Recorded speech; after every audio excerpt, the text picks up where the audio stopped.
आज का वीडियो उन बच्चों के लिए है जो 12th के जस्ट बाद इंडियन आर्मी ज्वाइन करना चाहते हैं। इंडियन आर्मी में जनरली हम लोग क्या समझते हैं कि एनडीए के थ्रू रिक्रूटमेंट्स होते हैं, लेकिन इनका एक 10+2 टीईएस करके एक प्रोग्राम होता है which is called technical entry scheme. इसमें सीट्स बहुत लिमिटेड रहती है, 90, 100, 110 इस रेंज में रहती है। अब इसका एडमिशन क्राइटेरिया ये है कि आपका सबसे पहले तो एज 16.5 से लेकर 19.5 ईयर्स के बीच में होना चाहिए, और ये सिर्फ अनमैरिड मेल्स के लिए ऑप्शन ओपन है। क्वालिफिकेशन में आपका 10+2 होना चाहिए फिजिक्स केमिस्ट्री मैथ्स के साथ, और उसमें एटलीस्ट 60% आपका होना चाहिए इन ऑर्डर टू अप्लाई। और आपने जेई मेंस का एग्जाम दिया हो। जेई मेंस के एग्जाम के बेसिस पर 12th की मार्कशीट पर आपका शॉर्ट लिस्टिंग होती है कैंडिडेट्स की।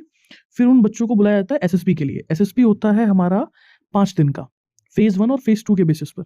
अगर आप एसएसबी क्वालिफाई करेंगे फिर आपका एक मेडिकल होगा as per the Indian army standards. अगर वो सब आप क्वालिफाई कर रहे हैं तो आपका मेरिट लिस्ट में नाम आएगा and you will join this training programme. अभी क्योंकि इस साल के लिए रिलीज नहीं हुआ है तो इसलिए we are taking the reference from last year. इसके लिए जो एप्लीकेशन ओपन होते हैं वो ओपन होते हैं मई मिड में, और ऑलमोस्ट आपका जून तक एप्लीकेशन ओपन रहते हैं। इसके बाद आपका जुलाई में फाइनल मेरिट लिस्ट आ जाती है, और उसके बाद आप ये कैडेट ट्रेनिंग विंग और इंडियन मिलिट्री एकेडमी देहरादून में, इसमें आप 2 फेज में अपनी ट्रेनिंग कंप्लीट करते हैं। इसके बाद आपको बीटेक की डिग्री ऑफर की जाती है 4 साल के बाद जेएनयू से। जैसे ही आप ज्वाइन करेंगे आपको स्टाइपेंड मिलना शुरू हो जाएगा 3 साल की जस्ट बाद। 4th ईयर से जैसे आप आईएम में जाएंगे आपको 56,100 पर मंथ का बेसिक एक पे मिलना शुरू हो जाएगा, apart from the other benefits. आप जब ज्वाइन करेंगे तो you will join as a लिeutenant आफ्टर योर ट्रेनिंग। आपका जो सीटीसी बनेगा it would be in the range of 17 to 18 lakh per annum, और जैसे जैसे पे कमीशन बढ़ता है ये आपका एक्सटेंड हो जाता है। कमीशन जो होती है ये परमानेंट होती है, ऐसा नहीं कि टेम्परेरी है, ये परमानेंट आपका रहेगा। अब इसमें जो आपको जॉब मिलेगी वो मिलेगी आर्म्स में, सर्विसेज में।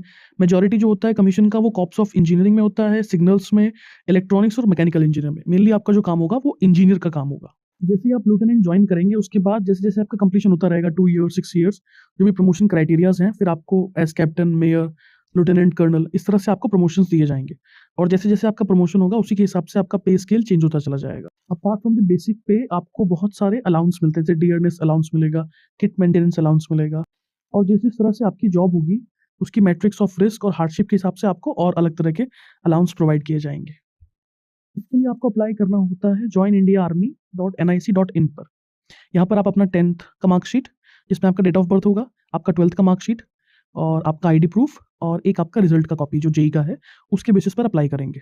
इस लिस्ट के बाद ये कुछ फिजिकल स्टैंडर्ड्स हैं जो आपको फॉलो करने हैं, और आपको जो बीटेक ऑफर की जाएगी वो ऑफर की जाएगी। जैसे आप अगर सीएमई पुणे से कर रहे हैं तो सिविल और मैकेनिकल इंजीनियरिंग, या टेलीकॉम या आईटी का मिलेगा, इलेक्ट्रिकल और मैकेनिकल। तो जिस भी कॉर्प्स में आप जाएंगे उसी के हिसाब से आपकी ट्रेनिंग होगी। अगर आपको इस एग्जाम से रिलेटेड कोई और इन्फॉर्मेशन चाहिए और हमारी असिस्टेंस चाहिए तो रीच आउट टू अस।